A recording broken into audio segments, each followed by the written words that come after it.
Muy buenas tardes para todos. En nombre de la Cámara de Comercio Aburrasur, el municipio de Envigado y la Universidad de Envigado, les damos la bienvenida a la charla Logística y Costos de Exportación.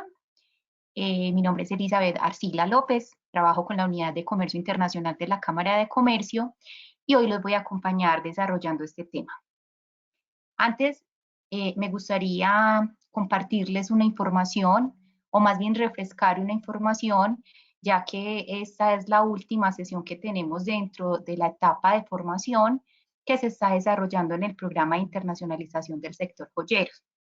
Entonces, queríamos compartirles que la siguiente etapa es una etapa un poco más personalizada, en la cual se van a seleccionar 10 empresarios que hayan participado de esta primera etapa de formación, es decir, que hayan participado de la charla de trámites y documentos, mercado internacional, costos y logística.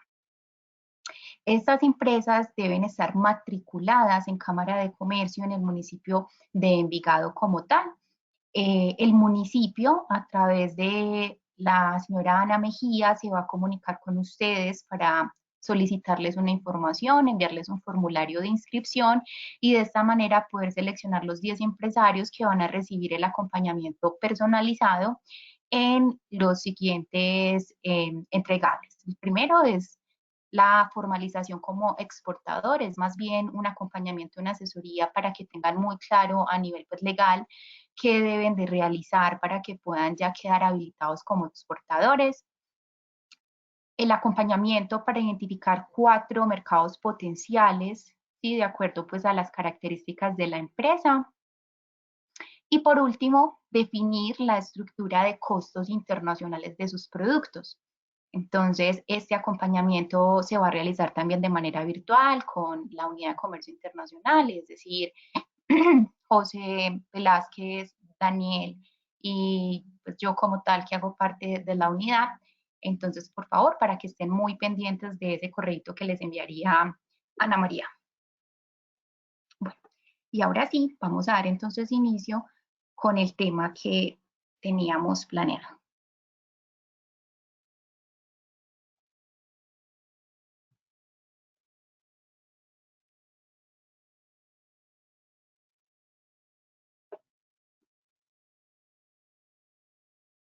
Bueno, entonces, dentro de esta capacitación, como tal, tenemos unos objetivos que vamos a intentar lograr, darle pues como eh, un logro como tal en esta capacitación y es conocer la importancia del proceso logístico en la exportación de bienes, identificar y conocer la terminología y conceptos básicos manejados en los procesos logísticos. Es bastante importante que ustedes empiecen a familiarizarse con toda la terminología y los conceptos en temas pues, de operaciones logísticas o de distribución de carga. Y es justamente porque tener claridad frente a la terminología y los conceptos les va a dar a ustedes más criterio para poder seleccionar mejor sus aliados de los servicios en la operación logística. Muchas veces recibimos cotizaciones y no tenemos como mayor claridad de qué son esos términos, qué en realidad me están cobrando. Entonces, justamente tener esta claridad les va a permitir a ustedes hacer una buena selección de esos proveedores de servicio. Conocer y comprender los términos de negociación internacional es fundamental. Los términos de negociación internacional son necesarios cuando ustedes van a hacer una venta internacional. Siempre deben de pactar un término que les permita conocer cuáles van a ser los riesgos que ustedes van a asumir en el proceso de despachar la mercancía, igualmente los costos que estén asociados a el término que ustedes hayan pactado en la negociación. Conocer los costos de la distribución física internacional. Entonces, una cosa es tener muy claro los costos que ustedes tienen localmente, pero ya tener mayor alcance en cuanto a los costos cuando vamos a hacer un despacho internacional, pues digamos que se les va a facilitar alcanzar esos clientes internacionales.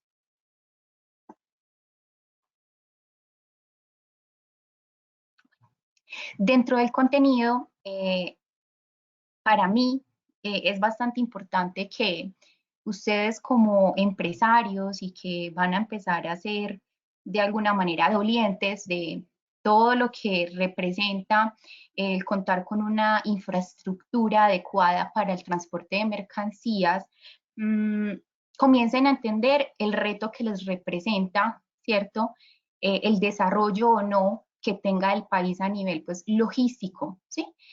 Con eso quiero decir que no únicamente ustedes tienen que controlar o tener presente los costos, los procesos localmente en la empresa, sino que cuando nosotros ya vamos a hacer exportaciones, tenemos que empezar a analizar qué tanto nos puede afectar la competitividad de nuestro país en los precios que manejamos.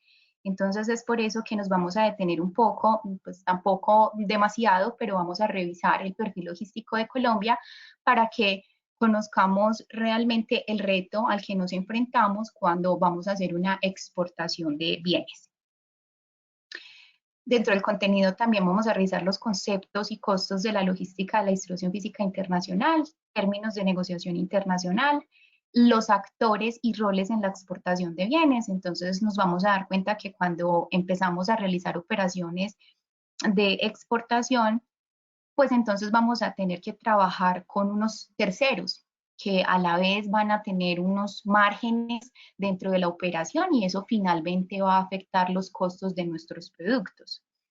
Y por último, vamos a revisar un ejercicio de costos de exportación. Entonces vamos a partir de el concepto de la logística, que es entendida como el proceso requerido para garantizar que los bienes y servicios lleguen a un cliente final, cumpliendo con las especificaciones, el tiempo acordado y con los costos competitivos. Aquí pues vuelve a aparecer una palabra importante que les mencionaba desde un principio, es la competitividad de nuestros precios, ¿cierto? Entonces, como ven en la gráfica, hay varios, digamos, actores de manera general en la operación logística. En primer lugar estamos nosotros como productores y pues como les mencionaba hace unos segundos, como productor nosotros podemos tener cierto manejo dentro de la eficiencia que tengamos en los procesos de nuestro producto, ¿cierto? En la elaboración de nuestros productos. Pero cuando las mercancías se van a despachar, van a tener que transitar por carreteras, ¿sí? Van a tener que hacer uso de los puertos, aeropuertos, pasos fronterizos, que a la vez van a tener un personal que se va a encargar de administrar y manejar como todos los servicios que se puedan presentar en cada uno de estos espacios. Y pues finalmente, son difíciles de controlar para nosotros, pero entonces entender que esto es importante y que afecta los tiempos para el despacho de nuestras mercancías, los costos en la operación, va a permitir que ustedes estén mejor preparados y, digamos, mitigar de alguna manera el impacto que, digamos, la ineficiencia que puedan tener en estos espacios no les vaya a afectar como tal al precio final del producto. Entonces, como les decía, aquí vamos a encontrar el índice de desempeño logístico de Colombia. Eh, Afortunadamente, en el último reporte que sacó el Banco Mundial en el 2018, Colombia, digamos que se superó bastante, ya que al 2016 ocupaba el puesto 94 entre 160 países. ¿Sí? Ahorita Colombia ocupa el puesto 58. En América Latina está después de Chile, Panamá, México, Brasil. Colombia está ocupando la posición 58. Y bueno, si nos comparamos con el país que lidera a Latinoamérica, que es Chile, pues siempre nos lleva una ventaja, pero digamos que ya nos estamos acercando un poco más, hemos ido mejorando el tema de competitividad. Todavía nos falta, pero es algo muy positivo poderlo mencionar en este momento. Estos son algunos de los componentes que permite construir el ranking de competitividad en logística, que es todo el tema de los procesos aduaneros. Colombia en temas aduaneros, ahí sí digamos que estamos mal, tenemos que mejorar bastante en las aduanas, ya que ocupamos el puesto 75, ¿sí? Como les digo, pues lo mejor para uno saber qué tan mal puede estar es compararnos con países de la región. Chile, por ejemplo, ocupa el puesto 32 en aduanas, Entonces, esto pues finalmente nos deja en desventajas. Eso quiere decir que nuestras aduanas no son pues como las más ágiles, y eso finalmente es lo que ustedes tienen que tener presente y preparar muy bien su logística para mitigar, como les digo, esos impactos que son situaciones que pues digamos están por fuera de nuestro manejo, ¿cierto? Es algo que realmente le corresponde al sector público. En infraestructura estamos en el puesto 72. En las facilidades para los envíos, ahí sí podríamos decir que mejoramos, estamos en el puesto 46. En la trazabilidad de los envíos, o sea, el seguimiento de los envíos, estamos en la posición 53. En la competencia logística, estamos en el puesto 56. Y en la puntualidad para la entrega de nuestros productos, estamos en la posición 81. Ahí también como que tenemos bastante por mejorar.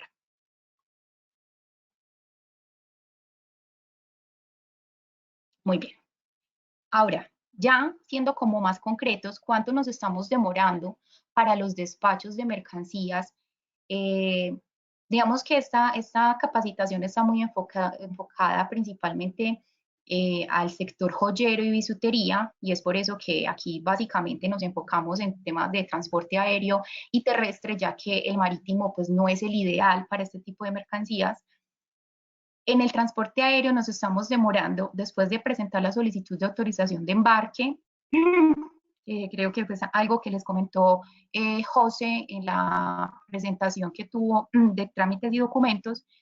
La autorización de embarque nos estamos demorando alrededor de 35 horas para despachar las mercancías. Estamos hablando de un día y medio en el puerto para despachar la carga aéreo. Cuando hablamos de marítimo, pues realmente ahí sí se incrementa mucho más los días en puerto para poder despachar las cargas. Esto es a 2019, porque toda la situación que se ha venido presentando después de la pandemia, pues obviamente ha, digamos, afectado bastante los tiempos en puerto y en el aeropuerto para el despacho de las mercancías. Muy bien.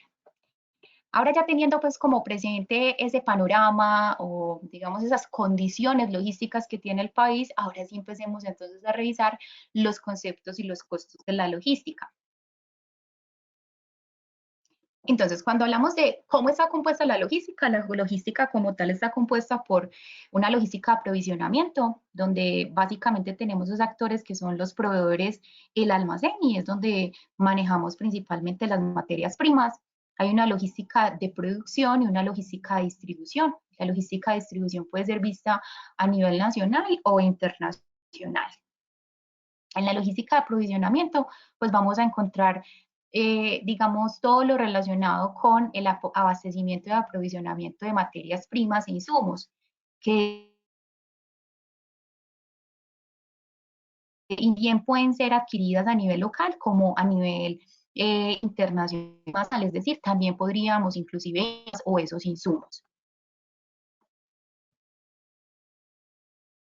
Entonces, en la logística de producción, entonces están todos ese conjunto de medidas, procedimientos y procesos optimizados y necesarios para la producción de un bien final o intermedio.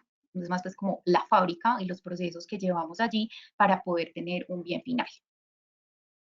Y por último está la logística de distribución, que podemos hablar de distribución física internacional o nacional. Aquí pues estamos hablando de todas las operaciones necesarias para el desplazamiento de los productos que ya están preparadas como carga desde un lugar de producción o manufactura hasta el lugar de entrega pactado con el cliente. Cuando nosotros estamos revisando el sistema de la logística como tal, entonces debemos tener presente que este sistema busca responder varias cosas dentro del despacho de las mercancías. Lo primero es que tenemos que tener, digamos, bastante claridad del tipo de producto que estamos manejando para que con ello podamos elegir el transporte óptimo. Cuando hablamos de un transporte óptimo es que realmente se acomode en términos de tiempo, costo y calidad. ¿Qué quiere decir eso? si nosotros vamos a enviar mercancías como joyería, como de pronto textil y confección, pues ropa interior, o sea, prendas como delicadas o bien como de lo que es, en lo que estamos enfocados hoy, que es el tema de joyería y bisutería, pues realmente el transporte ideal es el aéreo, ¿sí? Pues son mercancías más bien pequeñas que tienen, es un precio como tal elevado, pero realmente en términos de peso y volumen es bastante bajo. Entonces, manejar un transporte marítimo, por ejemplo, no es ideal, se demora más. Entonces, realmente conocer esas características del producto nos permite identificar bien el transporte óptimo para la mercancía. Negociación de los instrumentos financieros. Entonces, finalmente, cuando nosotros vamos a hacer un despacho, tenemos que garantizar el pago de las mercancías, ¿sí? Entonces, es por eso que antes de uno cerrar un negocio, pues entonces tiene que analizar muy bien qué instrumento financiero vamos a utilizar con nuestro banco, sea una carta de crédito, sea un instrumento a futuro, ¿sí? Cualquier instrumento que nos permita como tal garantizar el pago de la mercancía. Obtención de una cobertura de seguros. Aquí es bastante importante para ustedes el tema de la obtención de cobertura de seguros. Si bien todas las mercancías tienen que estar aseguradas, todas las mercancías que van con fines pues, internacionales tienen que ir aseguradas, para ustedes es bastante importante porque manejan, en primer lugar, hay mercancías que pueden contar con, digamos, una elaboración de metales preciosos, digamos que de manera mmm, bruto como tal, inclusive piedras preciosas, como también está el tema de bisutería, que no es solamente un tema de un baño de oro, pero si estamos hablando de joyas, como les acabo de mencionar, pues los seguros van a ser muchísimo más altos, los que ustedes tienen que adquirir para que las mercancías no vayan a sufrir pues ningún tipo pues como de situación incómoda, robo, pérdida, ¿sí?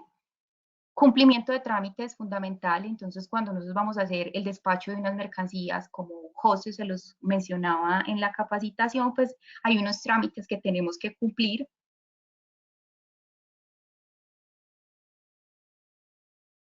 Tenemos que esté depositada al lado, asegurarnos que toda la información, los documentos sea exacta en todo el proceso del despacho de las mercancías. Estoy hablando desde la lista de empaque, desde la declaración de exportación, documento de transporte y cada uno de los documentos que soportan la operación.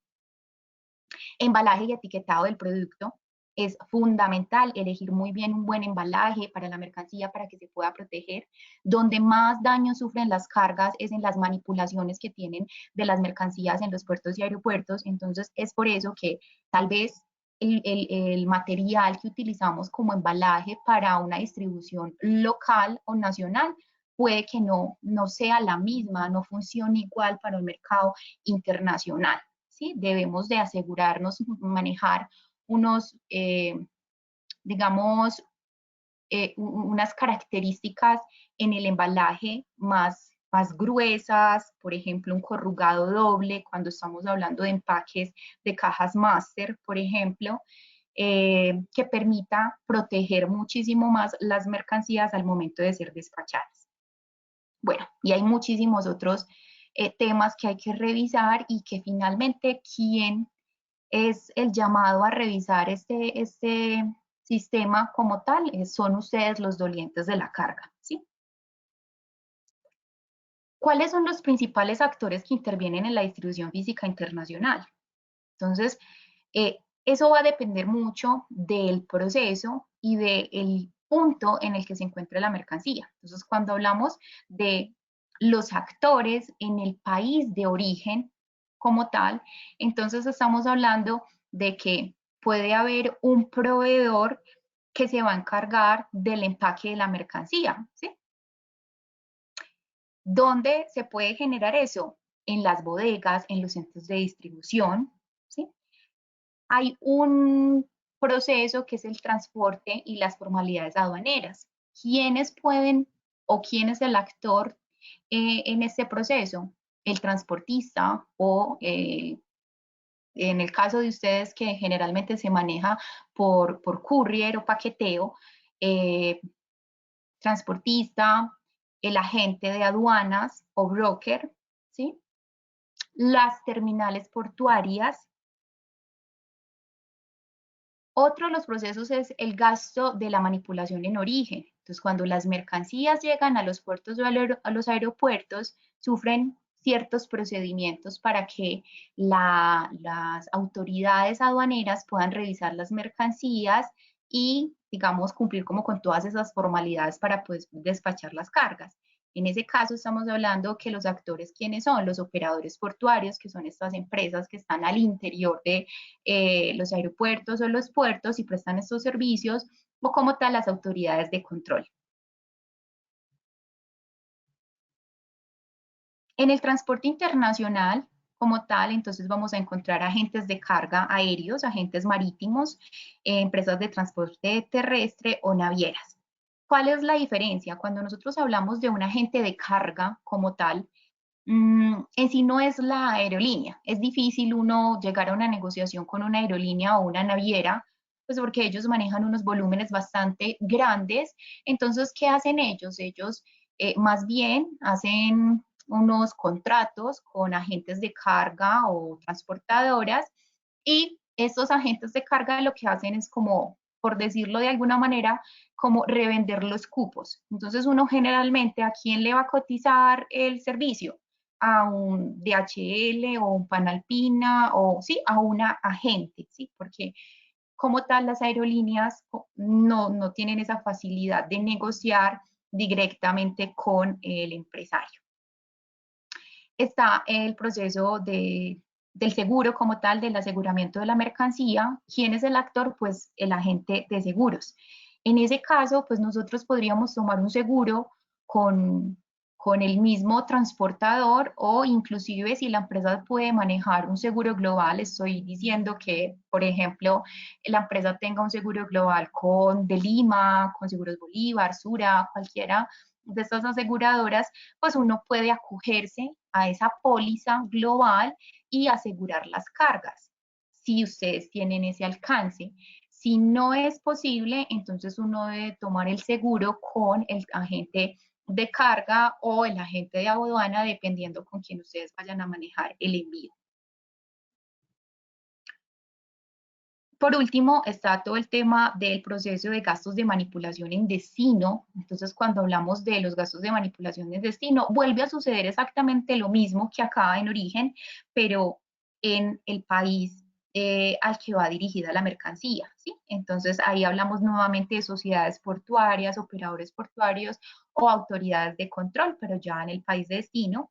Las formalidades aduaneras entonces están en manos de un agente de aduanas o un broker en el país de destino y por último el transportista o transportador que nos va a ofrecer, digamos, la distribución de la carga. Muy bien.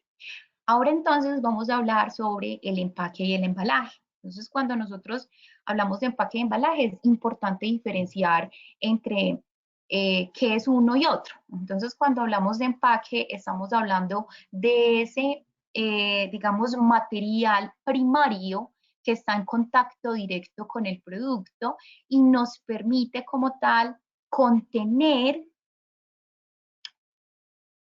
y proteger el producto hasta su consumo final. Es por eso que acá les traigo unos empaques que normalmente se manejan en el tema pues, de joyería y bisutería. Estamos hablando de las bolsitas de terciopelo o las cajas como tal que nos permiten tener una almohadilla para proteger la mercancía, ¿cierto? Y la cajita como tal.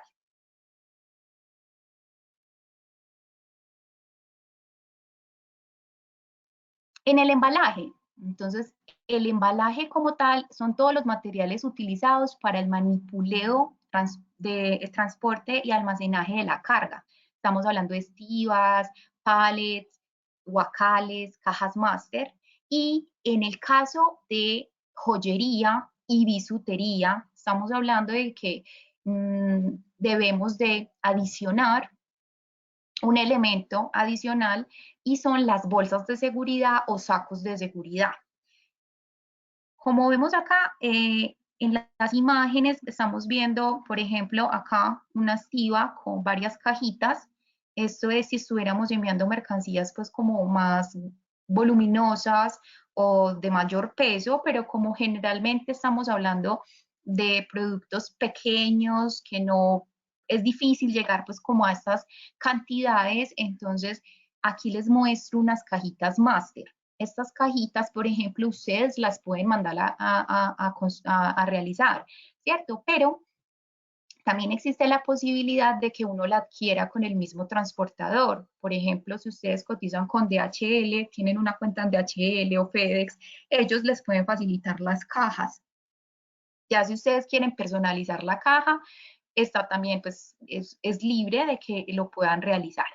Y como les decía, si el envío que van a hacer es pequeño, pues entonces tienen que enviarlo en una bolsita de seguridad. Si ya el envío estamos hablando de una caja máster o varias, entonces se ven ya obligados a manejar sacos de seguridad, como lo estamos viendo acá. Cuando las mercancías ya van a, cuando estamos hablando de mercancías poquitas, un envío pequeño y se va a ir en una bolsa de seguridad, generalmente es difícil que le hagan digamos, un proceso de inspección.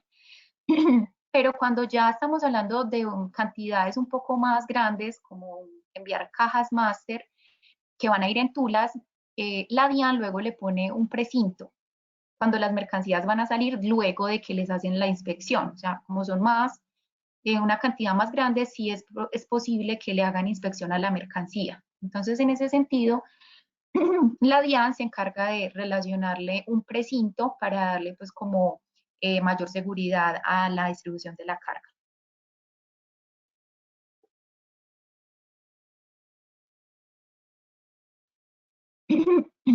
Aquí vamos a ejemplo entonces de la caja máster que nos permite agrupar varias unidades comerciales como lo estamos viendo acá. Y pues en el caso de que fuera necesario agrupar varias cajas máster como tal o varias cajas grandes como tal, pues entonces está la posibilidad también de unitarizar la carga en paletas, pallets o estivas, como lo estamos viendo en la pantalla.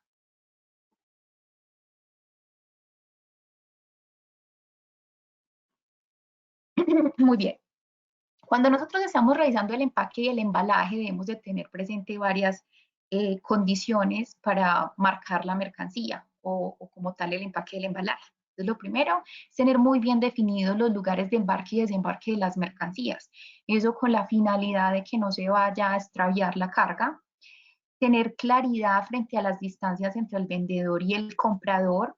Esto para uno poderle garantizar claramente al cliente en qué tiempo, en cuánto tiempo más o menos vamos a hacer el despacho y en cuánto tiempo nos podemos comprometer para recibir la carga. Tenemos que tener unos símbolos de manipuleo de la carga, es decir, que es delicada, que no se puede arrumar, ¿sí? Todas estas condiciones que la próxima diapositiva les voy a compartir un ejemplo. Los riesgos que puede tener pues, la mercancía de acuerdo al medio de transporte que se vaya a utilizar, el tipo y tamaño de la mercancía, entonces debe de ir marcado con su peso, cantidades y lo necesario para que las personas que van a manipular la mercancía tengan mayor claridad de qué posiblemente hay dentro de las cajas. Aquí, como les decía, entonces, hay unas marcas que son estándar, como lo vemos acá, una marca estándar, entonces generalmente pues uno imprime como tal este documento que se le pega a la caja y básicamente lleva la información de la empresa, ¿sí? Número de orden, puerto de destino y puerto de origen. Están las marcas informativas. Esto es como, ojalá todos llegáramos a eso, pero estamos hablando de todas estas marcas que nos permiten a nosotros hacerle una trazabilidad a los productos. Entonces, en la medida en que nosotros podamos sistematizar los lotes de producción, los despachos de nuestras mercancías con los códigos de barra, pues va a ser mucho más fácil uno poder atender un reclamo de un cliente en el exterior. Me explico, si ustedes enviaron 4 cajas y dentro de esas 4 cajas solo llegó 3, Entonces, tener claridad de cuál fue la cajita que se extravió, a qué lote pertenecía, ¿sí? Cuáles eran las características de esa caja que se extravió, entonces va a ser más fácil uno reponerle rápidamente al cliente en caso de un reclamo, en caso de que ustedes tengan que atender rápidamente pues ese llamado. Como les digo, es un ideal, no todas las empresas todavía estamos a ese nivel, pero es bueno que lo vayan pues como visualizando y se vayan proyectando a llegar justo a eso. En las marcas de manipuleo, como lo vemos acá, están regulados por la ISO 780, que nos habla de todas las marcaciones para que pueda ser claro cómo es la manipulación que se debe tener de la mercancía. Entonces, que no se vaya a mojar, no se vaya a arrumar, que es frágil, o sea, toda esta información debe ir justamente en la cajita que contenga como tal la unitarización de la carga.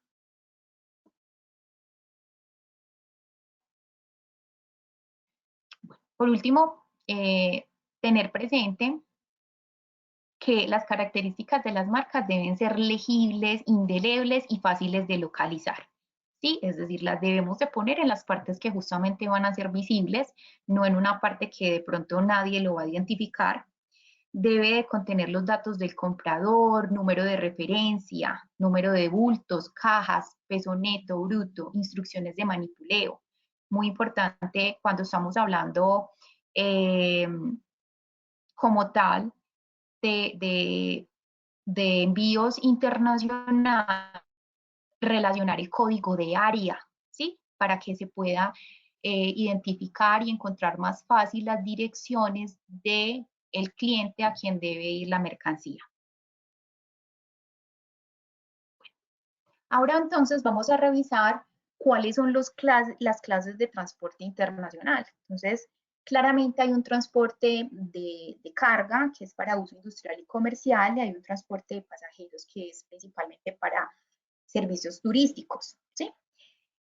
En este tipo de transportes de carga, entonces, vamos a encontrar algunas modalidades en las cuales está la modalidad aéreo, marítimo, terrestre, férreo, fluvial, multimodal y combinado.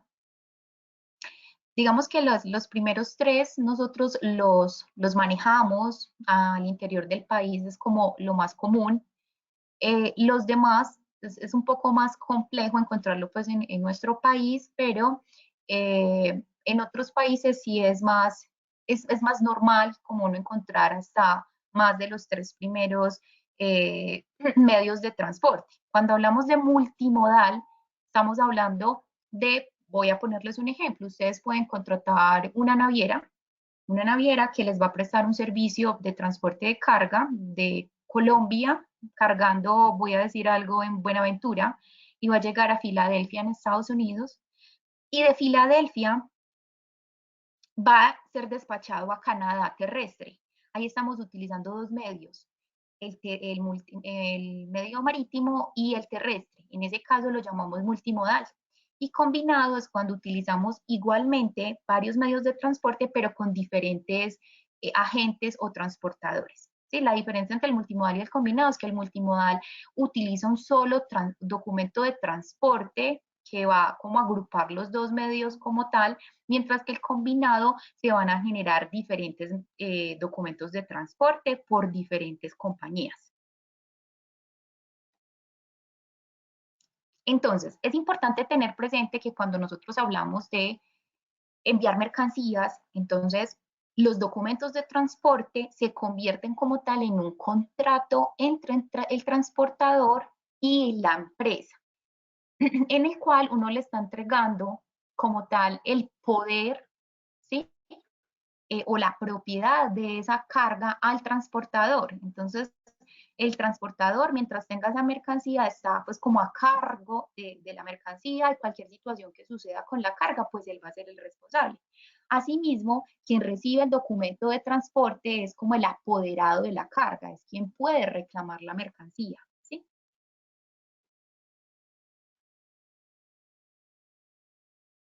Entonces, esos contratos o esos documentos a nivel internacional reciben unos nombres particulares. Entonces, cuando hablamos de medios de transporte aéreos, el documento de transporte recibe el nombre de guía aérea o Airway Bill, ¿sí? Cuando hablamos de medio marítimo, entonces se le conoce como conocimiento de embarque o BL o Bill of Lading, ¿sí? Que es el documento de transporte marítimo. Cuando hablamos de la mercancía que se va a transportar a nivel terrestre, entonces estamos hablando de cartaporte, o sea, se conoce como cartaporte. Es diferente a una mercancía que se vaya a manejar localmente, me explico. No es lo mismo que ustedes vayan a enviar mercancía acá localmente y para eso el transportador les va a generar es un documento que se conoce como remisión. Pero cuando nosotros vamos a hablar de un transporte de carga internacional terrestre, se genera un documento que se llama carta porte. Y el documento de transporte multimodal es conocido como DTM.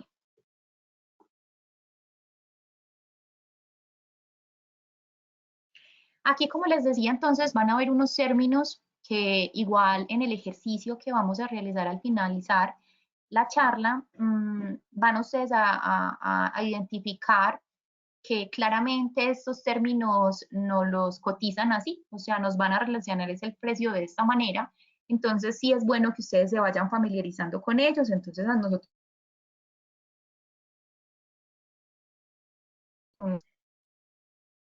una cotización siempre nos van a relacionar como weight o gross weight o net weight, el peso bruto o el peso neto, el shipper, que es el embarcador. Cuando hablamos de un transporte interno, por ejemplo, enviar la mercancía a Miami y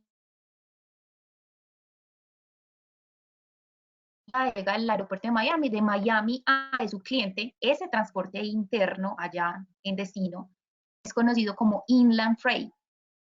El pick-up, que es como tal la recogida de la mercancía, delivery, la entrega como tal, Airway Bill, que fue lo que acabamos de ver, que es la guía aérea, Freight Prepay, cuando estamos hablando de quién va a ser el encargado de pagar el flete en la pues, del despacho de la carga, ¿cierto? Y Freight Collect, cuando estamos hablando de que la carga va a ser pagada en destino. Cuando hablamos de prepay es que lo va a pagar el exportador contrata el transporte internacional y a su vez se va a ser responsable del pago del flete. Pero cuando yo le relaciono al transportador, así yo esté pidiendo o haciendo la reserva como tal, le relaciono que el flete va a ser collect, o sea, lo van a pagar allá en destino, entonces simplemente se debe relacionar así y ellos como tal entienden que va a ser el cliente quien va a asumir el costo del flete. Booking, que pues como tal es la reserva, Freight Forwarder, que es el agente de carga, el Billing Party, que es la persona encargada de pagar el flete, el cobro del combustible, hay un costo, que es el AES, que es una notificación que se le hace a la aduana de Estados Unidos. Generalmente cuando estamos hablando de cargas aéreas, los transportes, perdón, las mercancías aéreas generalmente tienen que ir a un centro de distribución en Miami. La gran mayoría de las cargas van a un centro de distribución en Miami y por ende, pues al menos desde Colombia, y por ende se ve obligado siempre el transportador a notificarle a la aduana de Estados Unidos, así no se vaya a descargar definitivamente la mercancía ya, se le tiene que notificar a la aduana de los Estados Unidos lo que sea que vaya a transitar por Estados Unidos, ¿cierto? Así sea que se vaya a quedar o no se vaya a quedar allá, siempre se le tiene que notificar que esa mercancía va a estar en tránsito por allá, ¿cierto? Entonces, esto es un cobro que se hace y ustedes lo van a ver reflejado en los costos que les van a generar los transportadores cuando hacen una cotización aérea.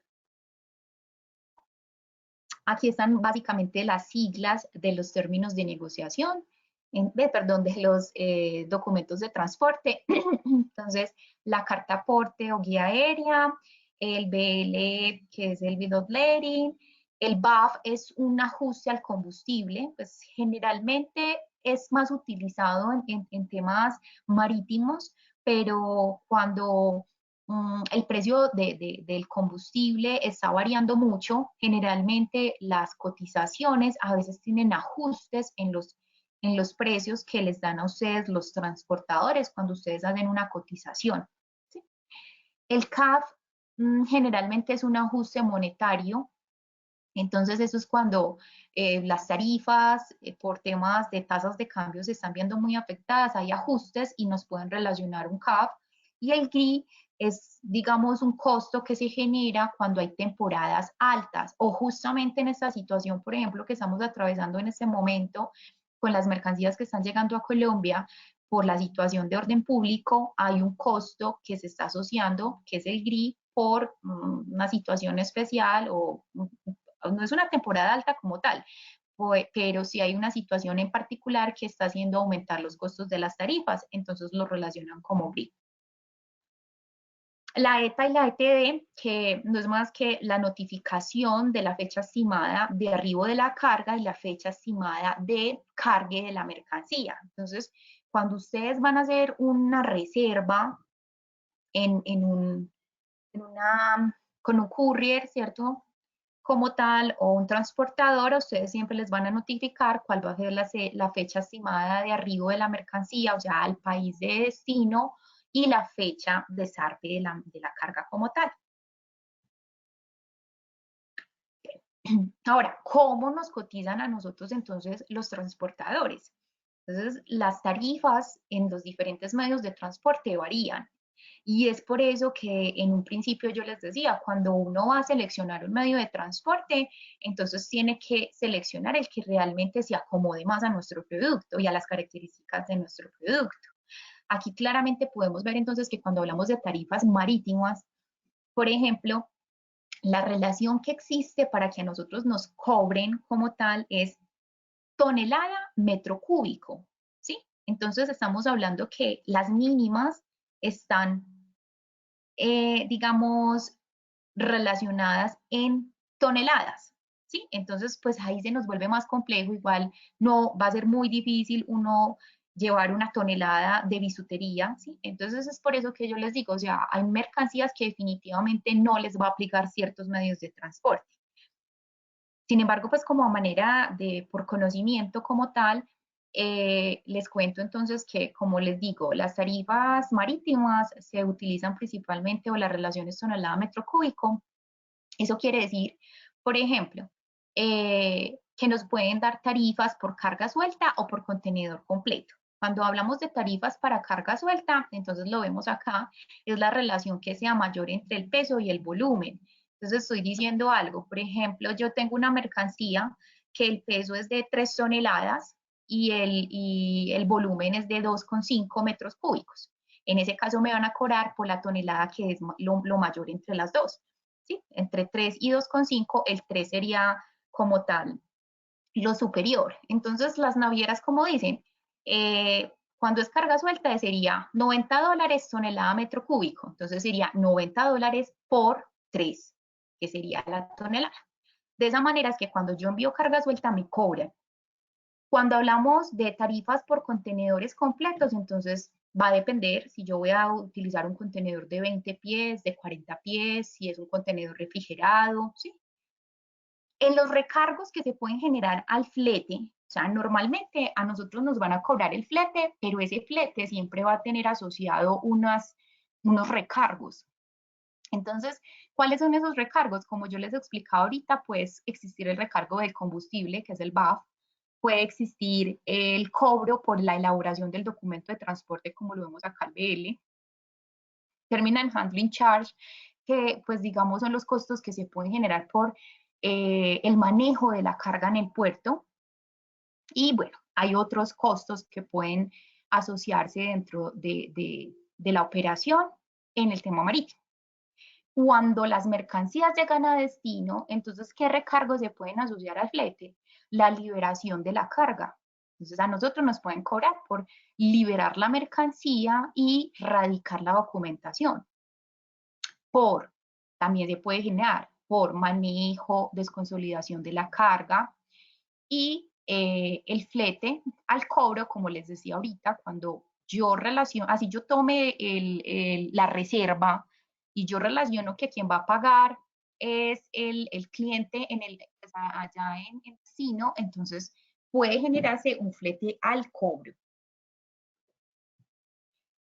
Cuando estamos hablando de tarifas en aéreo, entonces la relación cambia. Ya estamos hablando de centímetros cúbicos sobre 5.000 y nos va a dar los kilogramos. Y es sobre los kilogramos que a nosotros nos van a cobrar, ¿sí? Entonces, las tarifas a nivel, pues, aéreo van a venir por escalas. ¿Eso qué quiere decir? Que hay unos rangos. Entonces, digamos que si es menos de 45 kilogramos es una tarifa, si ya sube a 50 kilogramos es tal tarifa, y así va a ir aumentando por escalas las tarifas que se utilizan a nivel aéreo. Los recargos en origen que pueden generar, bueno, pues me salté esta partecita y hay una tarifa mínima.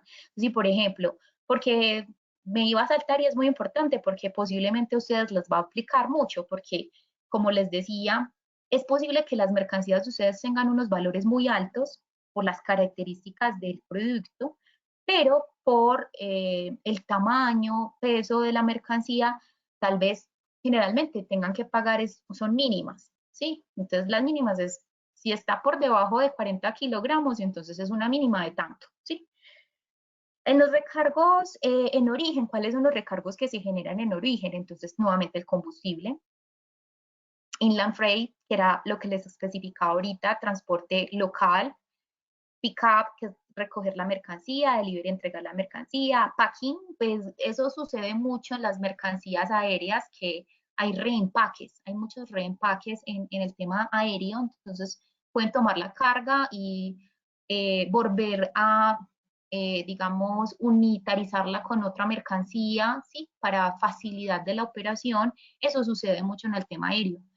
Y por último, documentación. Entonces, la elaboración de la documentación que les hace el courier, el transportador, entonces son recargos que se generan en el flete.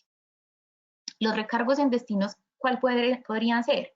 Entonces, la desconsolidación de la carga, manejo, o sea, los movimientos que se puedan generar en destino, flete al cobro y algún traslado a alguna zona aduanera, por ejemplo, podría suceder.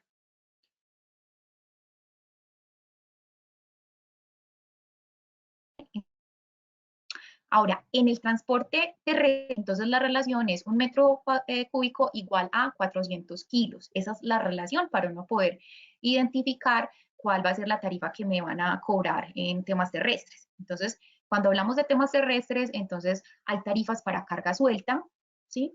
Hay tarifas para camión completo, tarifas por contenedor también, tarifas por paqueteo, que sería entonces donde entrarían ustedes, y cuáles son los recargos que se pueden generar en el transporte terrestre. Entonces, el seguro de la carga, principalmente, y escoltas.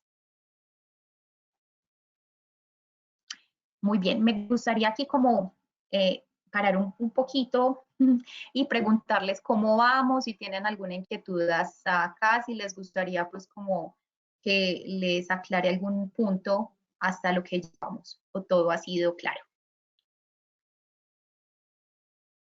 Y hasta ahora no tenemos ninguna pregunta. Con base en lo que acabas de decir, esperemos a ver si sale algo.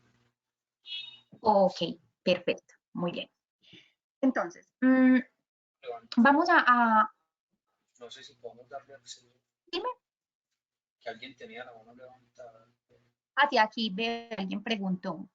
Yo, Ya. ya. Dice el señor, perdón, gracias señor Néstor. Vamos bien, muy clara la información. Excelente, Federico, si quieres escribir la con mucho pregunta. gusto. Listo. Eli, perdón, ¿ya me escuchas bien? Federico, si quieres escribir la pregunta. Que Federico Sí, está por ahí.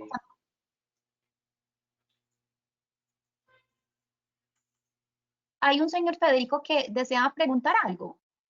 Ven, yo veo si yo puedo dar la opción para... Listo, no, que continuemos él y que él va a digitar la pregunta. Cuando esté la pregunta, ya ahí sí la hacemos. Él Listo, se demora pues en digitar desde el celular. Pero perfecto. continuemos, Dale, que hasta ahora claro que vamos sí. muy bien. Dale. Excelente. Bueno, entonces ya teniendo muy claro principalmente el tema del transporte internacional, que es donde a veces tenemos como tantas dificultades para entender la terminología y nos sentimos pues como tomando cotizaciones como simplemente por un valor redondo y ya, y sin analizar muy bien pues como la terminología. Entonces espero que con esta explicación vaya aclarando mucho más como esos conceptos. Y ahorita vamos a empezar a revisar entonces los términos de negociación internacional. Como les decía en un principio, los términos de negociación internacional son fundamentales en una negociación. ¿Por qué? Porque finalmente son quienes van a definir cuáles son las responsabilidades como tal que tiene tanto el comprador como el vendedor en términos de riesgo de la mercancía y en costos.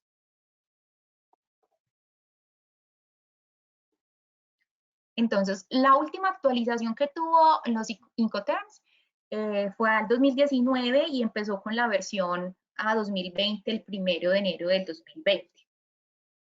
Los Incoterms son definidos por la Cámara de Comercio Internacional y pues finalmente uno puede acudir a esta entidad en caso de uno necesitar alguna solución de conflicto, ¿cierto? No es tan sencillo, o sea, tengo que ser sincera, no es tan sencillo, pero definitivamente pues ellos lo definieron con la intención de que fuera muy claro las responsabilidades de ambas partes dentro de la negociación. Aquí estamos viendo pues una evolución. Desde 1936 ha tenido varios cambios los términos de negociación y como les digo, lo que busca finalmente es definir en qué momento y dónde se produce la transferencia de riesgo y responsabilidades sobre las mercancías, dónde se van a entregar las mercancías como tal. Entonces, siempre que uno va a mencionar el término de negociación, siempre tiene que ir acompañado del lugar donde se entrega la carga. Quién contrata y paga los gastos y qué documentos tramita cada parte y sus costos. Aquí entonces tengo un pantallazo de una herramienta que tiene Legiscomex, es bastante chévere, igual ahí y en la presentación está el vínculo, pero le tomé pantallazo por si de pronto me fallaba. Esta herramienta les permite a ustedes dar clic sobre el término de negociación y de esa manera en la parte inferior les va a mostrar en los diferentes colores cuál va a ser la responsabilidad del costo que se genera. Entonces, como vemos acá, los términos de negociación son 11. Hay unos que se utilizan para cualquier modo de transporte y hay otros que son exclusivos marítimos y vías navegables interiores. ¿Qué sucede? Es muy importante que ustedes hagan un buen uso de los términos de negociación internacional. ¿Por qué? Más allá de que no se vaya a generar un conflicto cuando se tenga que hacer un reclamo por alguna situación que se haya presentado entre el comprador y el vendedor, si las mercancías sufren algún daño, pérdida, ¿sí? Cualquier situación de esta en la que ustedes necesiten reclamar una póliza, ¿sí? Si ustedes hicieron un mal uso de los términos de negociación, infortunadamente bueno, infortunadamente no, pues ese es el negocio de ellos, ¿cierto? Las aseguradoras como tal siempre van a buscar la manera de no tener que asumir la póliza. Entonces, si ustedes utilizan un término de negociación que es exclusivo marítimo o vías navegables y envían la mercancía aérea, cuando van a ir a hacer el reclamo, entonces les van a decir, venga, usted lo mandó aéreo, ¿sí? Y usted tomó la cobertura con un término de negociación marítimo. Entonces eso pues no tiene sentido y no les van a hacer, digamos, efectiva la póliza. Entonces es ahí donde se vuelve bastante importante, principalmente en términos de seguros, utilizar bien los términos de negociación. Entonces, los términos de negociación, estamos hablando de que hay el más sencillo para el exportador hasta el más complicado para el exportador o más sencillo para el comprador, ¿cierto? Entonces, cuando hablamos de ex-world, que es el primerito que vemos acá, XW, estas son las siglas, entonces estamos hablando de que es por mercancía, Simplemente el exportador tiene la responsabilidad del embalaje, verificación y control de la carga, no más. Yo dar la mercancía a su cliente en su fábrica, pues en la fábrica de ustedes, con el empaque y el embalaje adecuado. O sea, no puede ser como que yo entregue las cajitas sueltas y venga, mire usted cómo lo va a empacar. No, se lo tiene que entregar en el embalaje adecuado para que él pueda enviar un transportador y el transportador pueda recoger la carga y la pueda manipular fácilmente. ¿A qué sí está llamado el exportador? A facilitar la información, porque para que la carga se pueda despachar desde nuestro país, entonces ustedes como exportadores tienen que facilitar la información del exportador, de la mercancía, o sea, todo lo necesario para que la empresa que contrate su cliente acá para hacer todos los procesos aduaneros, entonces pueda hacer todo con mayor facilidad, ¿sí? Hasta ahí, esa es mi única responsabilidad. Pero entonces ustedes dirán, pero y entonces si yo estoy vendiendo acá localmente, estoy entregando acá en la fábrica, ¿cómo se convierte eso en una exportación? Porque las exportaciones son de obligatoria canalización. No sé si José lo mencionó, no lo recuerdo en su presentación, pero sí me gustaría entonces que ustedes lo tengan muy claro. ¿Qué quiere decir que son de obligatoria canalización? Quiere decir que el cliente les va a tener que hacer un giro internacional, les tiene que pagar a su cuenta, voy a decir cualquier banco, Bancolombia, Banco de Bogotá, donde ustedes tengan su cuenta, el cliente va a tener que hacer un giro internacional en divisas, o sea, en una moneda fuerte, y ustedes van a tener que canalizar la divisa, es decir, pasarla a pesos. Ahí es donde se convierte, así ustedes estén vendiendo Edsworth acá pues localmente, ahí se convierte en una venta internacional, porque tiene una transferencia internacional. Eso quiere decir que a mí no me pueden pagar por casas de giros, por ejemplo, por Western Union, no me pueden pagar, no me pueden pagar en efectivo, ¿sí? Tiene que ser una transferencia internacional. Luego vamos a encontrar otro término que es FCA. El FCA quiere decir que yo voy a entregar la mercancía al transportador principal. Entonces eso quiere decir que yo me tengo que encargar como exportador de todas las formalidades aduaneras localmente, del transporte interno, ¿sí? De los costos asociados a la operación en aduanas. Entonces, yo llego y entrego la mercancía en el aeropuerto, o si estoy hablando de un puerto como tal, marítimo, entonces los costos que se generen en la sociedad portuaria son asumidos por quién? Por mí, que soy el exportador, FCA, ¿cierto? CPT.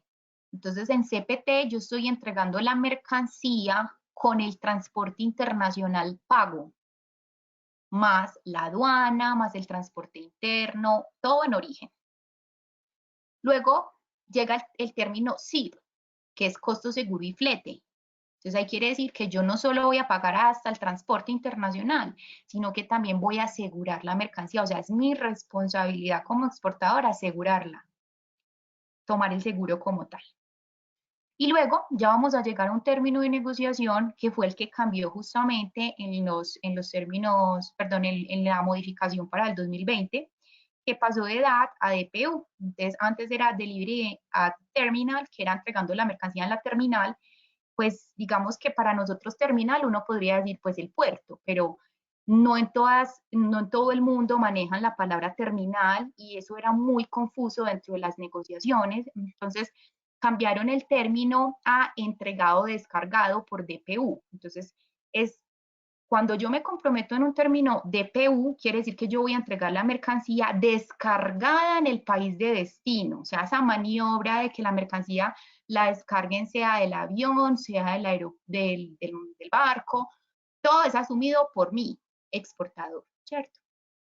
Cuando yo ya llego a un término de negociación DAP, quiere decir que yo voy a entregar la mercancía en un lugar acordado. Entonces, en una zona franca, en una bodega, ¿sí?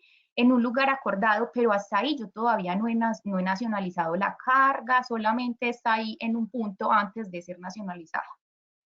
Ya cuando yo digo voy a entregar la mercancía DDP, entregada en el país de destino, en las instalaciones de mi cliente.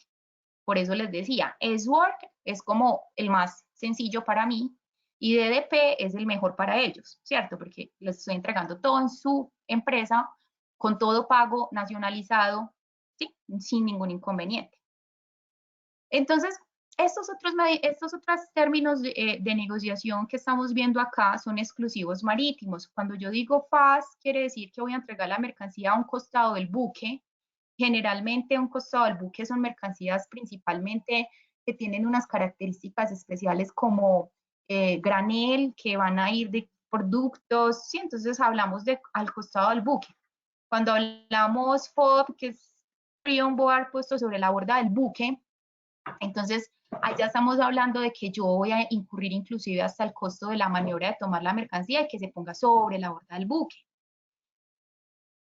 CFR, entonces, es como la versión CPT en los otros medios de transporte, es decir, CFR vendría siendo con transporte internacional y CIF vendría siendo la versión CIF de los otros medios de transporte, pero marítimo, que sería con el transporte internacional y el seguro internacional. O sea, solamente tenemos exclusivos estos cuatro, pero es básicamente por las especificaciones de sus siglas en inglés que están enfocadas al tema marítimo. ¿Sí? Entonces, como les mencionaba, yo sí voy a hacer una venta internacional y voy a vender, voy a decirles algo. Yo voy a entregar la mercancía tiene el destino Miami, por ejemplo, pero realmente yo me voy a comprometer con el cliente en que voy a incurrir solo en los costos de entregar la mercancía hasta el aeropuerto acá en origen. Entonces, yo siempre tengo que decir es FCA, ¿sí? FCA, Ribro. Si yo digo FCA Miami porque va con fines de Miami, yo ahí ya estoy entrando a hacer un mal uso de los términos de negociación. O sea, el término siempre va acompañado en el lugar donde yo entrego. Supongamos en el tema marítimo, si yo voy a entregar la mercancía marítimo y yo lo voy a entregar en Buenaventura, ¿sí? Pero como les digo, va para Miami. Entonces, si yo lo voy a entregar en Buenaventura es FOB Buenaventura, no FOB Miami. Si yo lo voy a entregar en Miami, entonces si yo me voy a comprometer en los costos y responsabilidades hasta Miami, que es el lugar final de destino, entonces ahí yo sí tengo que decir, bueno, no compro inclusive a contratar el transporte internacional, a que yo lo pago, todo eso, entonces ahí sí yo diría, sí, Miami. Sí, siempre tiene que ir acompañado de la responsabilidad que yo tengo hasta el lugar que yo lo voy a asumir. Está bien, independiente de cuál vaya a ser como el destino final. Actores y roles en la... se me chispoteó acá, qué pena, el importación. En la exportación de bienes. Entonces, ahorita sí, para empezar a hacer como el ejercicio, me gustaría entonces aprovechar y ya, acá lo veo.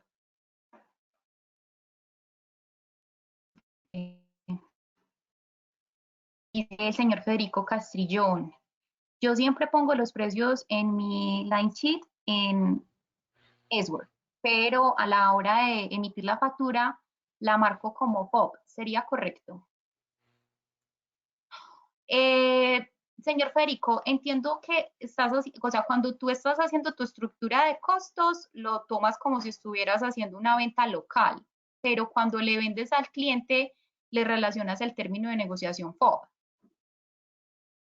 Si estoy entendiendo bien la pregunta, pues, a ver, lo que pasa es que la estructura de costos que vayas a manejar, pues debe ser como muy consecuente con lo que finalmente vayas a cobrar. Entonces, yo creería más que te generas una confusión interna si vas a utilizar un término diferente en los costos que manejas en la empresa a los que les estás dando al cliente. Si en el término de negociación, si en los costos que estás asociando en tu estructura como tal, estás relacionando, por ejemplo, la agencia de aduanas, el transporte local, en origen, entonces está muy bien que pongas FOB porque lo estás teniendo presente. Pero si no lo estás relacionando, si tú no estás asumiendo eso, sino que le estás dando es un precio solamente del valor de la mercancía sin que tú tengas que pagar las demás cosas y le relacionas a la persona FOB, pero esa persona realmente le toca asumir los costos de aduana, el transporte interno. Entonces, en ese caso, pues no le estarías dando el término correcto, ¿cierto? Porque ellos estarían asumiendo unos costos que si tú le estuvieras vendiendo FOB, ellos no tendrían por qué asumir.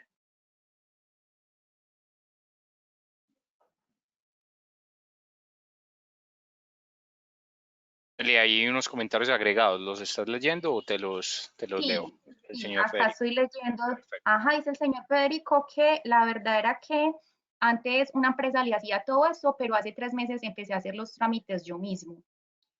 Sí, de pronto eso puede ser lo que te está generando como confusión, porque si lo estás haciendo, y yo simplemente repetí lo mismo que hacía, mm, está bien, sí, pero definitivamente si tú estás trabajando con un término diferente en tu estructura de costos y luego le generas un término de negociación diferente al cliente, pues no está siendo como muy coherente con lo que manejas internamente, con lo que le cobras a ellos.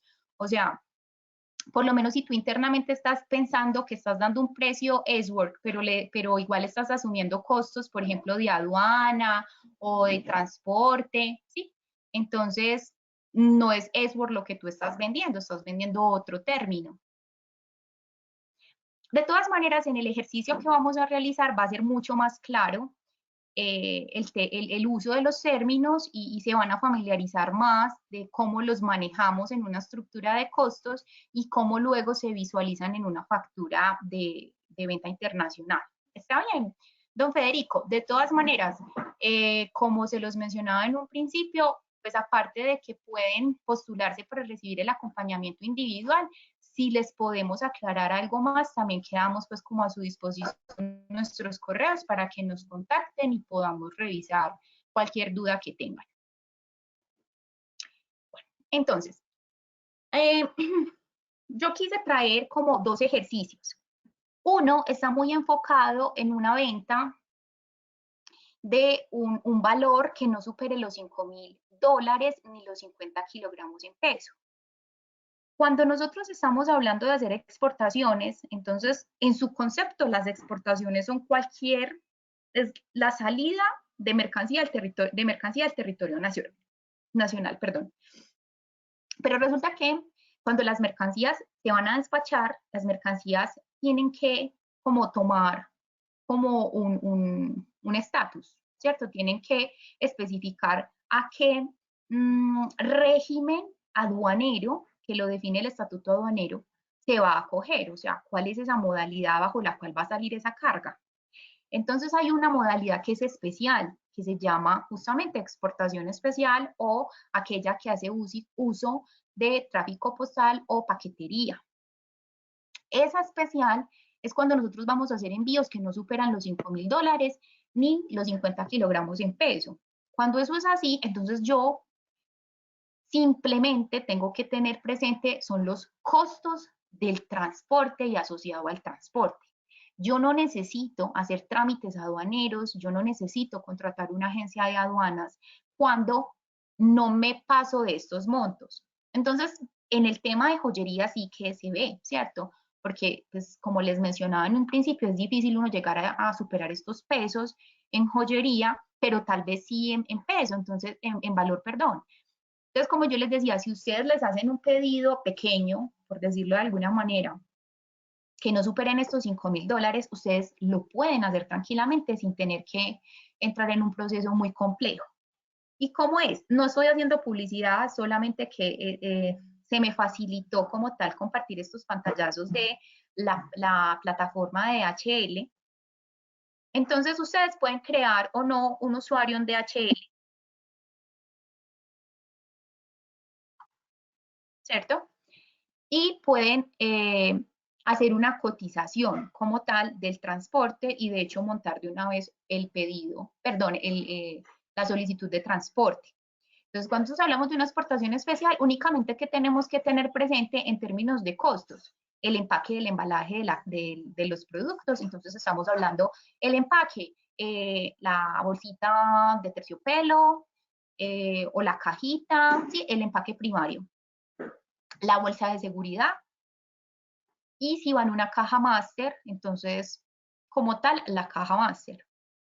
La documentación, cuando hablamos de documentación, por ejemplo, es cuando supongamos que vamos a emitirles un certificado de origen para que pueda acceder a una preferencia arancelaria al producto en el país de destino, por ejemplo. O supongamos que el cliente en destino nos pide autenticar algún documento, ¿cierto? Como para su tranquilidad. Todos esos costos asociados a documentación. Los bancarios. Entonces recuerden que cuando nosotros nos hacen un pago internacional, los bancos tienen unas comisiones, entonces también se tienen que cubrir en eso. Es decir, tener un costo asociado a las comisiones que manejan los bancos por hacer las transferencias internacionales. El costo del transporte, el seguro de la mercancía, gastos administrativos y posiblemente capital inventario, que pues no es lo mismo que ustedes hacer un despacho y esperar a que les paguen, si es que va a ser la negociación así, a que hagan una venta local. Entonces, como les decía, si ustedes van a hacer un envío como tal y crean una cuenta en DHL, les hacen la solicitud, obtener una cotización, simplemente ingresan, eh, relacionan como tal crear un nuevo envío, montan la información del lugar donde se va a despachar a el lugar hacia donde se dirige la mercancía. Luego nos van a preguntar el embalaje. Entonces yo les decía, por ejemplo, DHL, si ustedes, por ejemplo, no tienen la cajita máster y la necesitan como tal, ustedes pueden relacionar acá dentro del embalaje cuál es la cajita que les podría funcionar, ¿cierto? Relacionan la cantidad, peso de la mercancía y dimensiones de la carga, ¿sí? Aquí les muestro, ¿sí? Acá lo podemos como notar. Cantidad, dimensiones. O cuando uno, como yo les decía, ustedes la pueden tomar o aquí también pueden poner que es una caja pues como propia. Adicional, si ustedes ya están creados con DHL, entonces ustedes simplemente relacionan la cuenta de la que DHL debe de debitar el transporte internacional. Pero también existe la posibilidad de uno relacionar ahí la cuenta del cliente, ¿cierto? O simplemente pedirle al cliente que monte la solicitud de embarque, ¿sí? Si ellos también tienen DHL, o sea, uno puede jugar como con eso. Puede que uno pueda subir la orden o que lo haga como tal el cliente. O si no, simplemente acá, pues, ¿cómo va a pagar? No necesariamente tienes que poner la cuenta de la que se va a debitar, sino que cuando uno relaciona más adelante el término de negociación, te van a pedir cuál es el término de negociación de la operación. Y así ellos también van a identificar quién es el encargado de pagar el flete. ¿Sí? Entonces acá nos piden cuál es el valor del envío. Pues acá, como les decía, va a ser un paquete pequeño, $300. ¿Cuál es el valor que desea asegurar? Recuerden entonces el tema del sitio. Y acá les va a salir. Esto fue un ejercicio el sábado. Entonces decía que se entregaba, si se entregaba el martes 6, entonces costaba $167,43. Si se entregaba como tal el 6, pero finalizando el día, entonces costaba $159,41. Aquí van a ver lo que yo les mencionaba, así ya es como el resumen del ejercicio. Entonces, por ejemplo, nos van a decir, esta es bueno, aquí porque nosotros relacionamos dentro del ejercicio la cuenta de la que se iba a debitar. Pero acá, miren, está término de negociación. Entonces acá está DAP.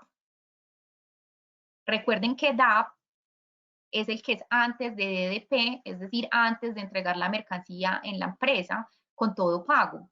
Eso quiere decir que lo que son los impuestos, como lo estamos viendo acá, ¿quién los va a asumir? ¿Quién recibe?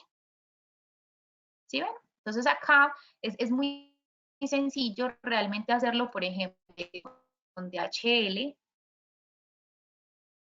Este se les va a generar y a su vez, entonces, DHL les va a generar la guía. Perdón que está así todo tachado, presta que me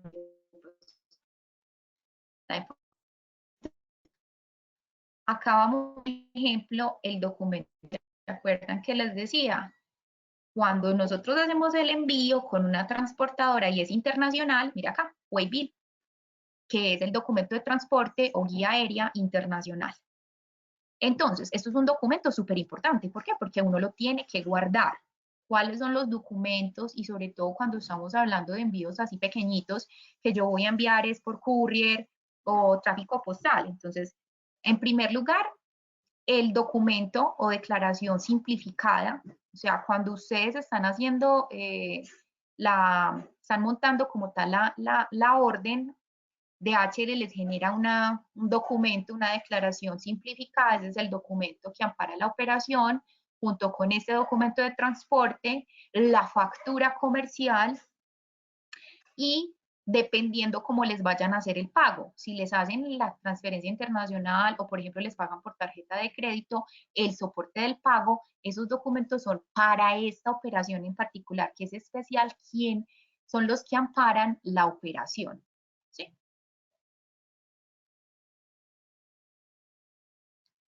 Muy bien. Ahora, hablando ya de costos de exportación, una operación ya ordinaria, cuando hablamos de ordinaria, es una operación que ya, digamos, involucra unos procesos aduaneros, ¿sí? Unas autorizaciones de embarque, unos trámites que creo que en la, digamos, en la capacitación que tuvieron con José, pues digamos que se enfocaron mucho más en esa. Entonces, es justamente esta la que vamos a revisar. Entonces, permítanme, yo les comparto, cuando nosotros hablamos de un tema de exportación ordinaria, entonces se nos van a generar los siguientes costos. En primer lugar, vuelve, siempre va a estar el empaque y el embalaje, la unitarización de la carga. Cuando hablamos de unitarización, entonces, digamos que lo pongo como en incógnita porque digamos, es difícil como uno tener que tener que llenar muchas cajas o, digamos, unitarizar estivas de bisutería, por lo que les digo, o sea, lo de ustedes tiene más un valor alto, ¿cierto?, que un peso o un volumen. Entonces, en ese sentido, la unitarización tal vez no les aplica, pero para darles un ejemplo y que lo tengan claro, cuando nosotros hablamos de carga general, una carga de más volumen, más peso, entonces la unitarización es, por ejemplo, tomar diferentes cajas y agruparla, unitarizarla en una estiva, ¿sí? Entonces, para eso uno va a necesitar un personal que lo haga. Entonces, yo voy a llenar un contenedor, voy a necesitar mínimo varias personas para que me llenen, voy a decir cualquier cosa, un contenedor de 20 tiene una capacidad de 10 pallets, cada pallet tiene una capacidad de 1 tonelada. Entonces, imagínense en cuántas personas uno tiene que contratar para que les unitarice la mercancía. Eso es el concepto de unitarización. Tomar las cajitas y ponerlas sobre una estiva para poder eh, llenar el contenedor. Los agentes, ahí viene el agente de aduanas. El agente de aduanas que no se presenta en una exportación especial. El agente de aduanas es un intermediario que los va a representar a ustedes ante la DIAN y ante las entidades de control o los diferentes actores de la sociedad portuaria. Me explico. Cuando ustedes vieron trámites y documentos, entonces les decían, ustedes van a tener que contratar una agencia de aduanas y darle un poder a la agencia de aduanas. Entonces esa agencia de aduanas los va a representar a usted en los puertos o en los aeropuertos. Entonces, si la mercancía llega al aeropuerto y la policía antinarcóticos dice, necesito hacerle una inspección a esa mercancía, llévenla para allí. Ese movimiento de tomar la mercancía y ponerla en la bodega que la policía decidió, ese movimiento tiene un costo. ¿Y lo va a cobrar quién? El operador portuario del puerto o aeropuerto. Y ese costo, ¿a quién se lo van a generar? No se lo van a generar a ustedes como empresa, o sea, como que de una vez le generan la factura a la empresa, no, ¿a quién se la generan? A quien los está representando, es decir, a la agencia de aduanas. Entonces, más adelante, esa agencia de aduanas cuando les presenta ya su factura de los servicios que les dieron o les prestaron en la operación, les van a relacionar costos de servicios portuarios y ahí va a estar asociado todos los costos que se generaron en el puerto o aeropuerto. Documentación, entonces como les decía, por ejemplo, hay países muy desconfiados, por ejemplo, Cuba exige prácticamente que si uno le va a hacer una venta, todo tiene que ser autenticado y apostillado a través de la Cancillería. Eso es muy costoso. Entonces son costos que uno no puede dejar que porque es documentación por fuera, no, eso puede afectar mucho el margen de la operación. ¿Qué otro costo puede ser la documentación? En la documentación, por ejemplo, está el certificado de origen. Recuerden que los certificados de origen, y me corrigen si de pronto no lo mencionó José, pero los certificados de origen nos permiten a nosotros poder acceder a preferencias arancelarias. Es decir, cuando los productos llegan a los países de destino, en las aduanas tienen que pagar unos derechos aduaneros que están conformados por el arancel o gravamen y el IVA del país. Entonces, en los acuerdos internacionales a veces se pacta que algunos productos no tengan que pagar ese arancel, pero para eso se debe emitir algo que se llama certificado de origen. Eso, por ejemplo, es un costo que va dentro de documentación porque lo podría hacer la misma empresa. No necesito contratar a nadie, pero si lo contrato, entonces es un costo que ahí debe estar asociado. Los costos bancarios, lo mismo que les mencionaba ahorita, las comisiones de los bancos. Miren, ustedes creen que no, pero los bancos cobran tanto por recibir como por girar, ¿sí? Entonces ahí estamos hablando de unos $50, que eso podría afectar mucho el tema del margen de la operación. Y por eso a veces hacer envíos pequeñitos hay que cuestionarse mucho si sí valen la pena o no. O sea, digamos que me van a hacer una compra, voy a decir cualquier cosa, que ustedes a través de su página los contactan y van a hacer una venta de empresa a cliente final en otro país. A veces eso es muy complejo porque si te hacen un giro internacional, te pagan con tarjeta de crédito, pues a veces las comisiones pues, llevan muy gran parte de lo que puede ser pues como el margen de la venta. Entonces todo eso uno tiene que cubrirse bastante para que no se vaya a ver como tan afectado o no le golpee tanto como el margen de la operación. Luego Eli, vemos un pregunta, tema, dime. perdón Ajá. que te interrumpa. Por aquí nos dice el Sí. señor Federico Castrillón que antes de que pase al otro tema, esa declaración de exportación simple, ¿en qué momento la entrega FedEx o DHL? O sea, Justamente en el mismo momento en que tú vas a hacer el despacho. Cuando tú entregas la mercancía, ellos te generan la declaración simplificada. No, no sé de pronto si te ha pasado, pero cuando tú estás llenando un formato en el cual te preguntan qué es, o sea, de hecho te ponen a clasificar si son, por ejemplo, si es una encomienda, si es un regalo, si es mercancía, sí, hay un documento que son preguntas más bien pues como corticas. Eso es un documento, una declaración simplificada, ¿cierto? Y es el soporte que tú tienes para hacer para tener, perdón, el soporte o el apoyo pues como tal de la operación. Cuando ya estamos haciendo es una exportación ordinaria, la declaración de exportación también se genera en el momento del despacho de la carga, ¿cierto? Todas las dos declaraciones, sea simplificada o una exportación ordinaria, como tal, se generan en el momento del despacho de la carga.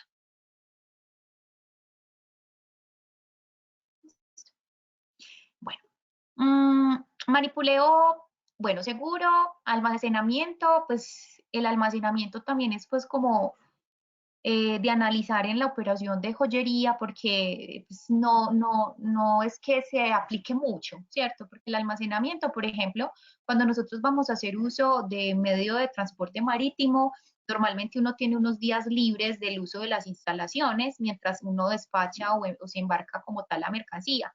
A veces por las demoras, que era algo que hablábamos desde un inicio, por las autoridades, ¿cierto? Por la lentitud en las operaciones de las entidades de control, a veces nos toca enviar la mercancía con más días. Y entonces ya tengo que cubrirme en unos días de más de almacenamiento para yo no perder el embarque, ¿cierto? Entonces, ese es el tema de almacenamiento que tal vez no aplica tanto con ustedes, porque veíamos que en marítimo nos estamos demorando después de la SAE como 6 horas, 6 días para el despacho de las cargas, y recuerden que que son 3 días más o menos de días libres en el puerto, ¿cierto? Mientras que en el tema aéreo solamente se está demorando un día y medio. Entonces es más difícil que se presente el tema de almacenamiento, pero igual es válido como que lo tengan presente y conozcan acerca pues como de este costo que se puede generar. El manipuleo preembarque son todos los costos.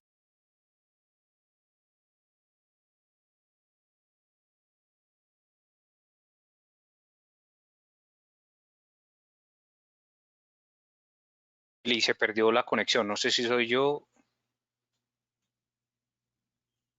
pero te perdimos.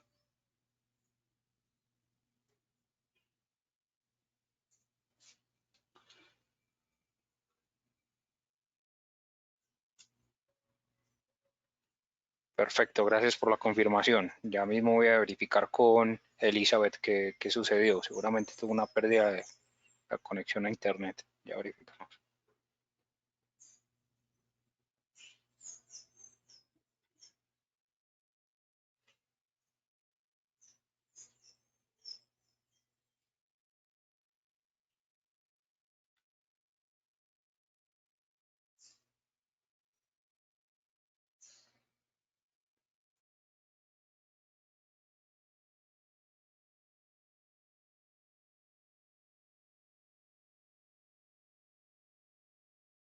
Perfecto, Ginette. Muchas gracias por la confirmación. Ya mismo estoy verificando y solucionamos. Por favor, denos un momento y ya volvemos.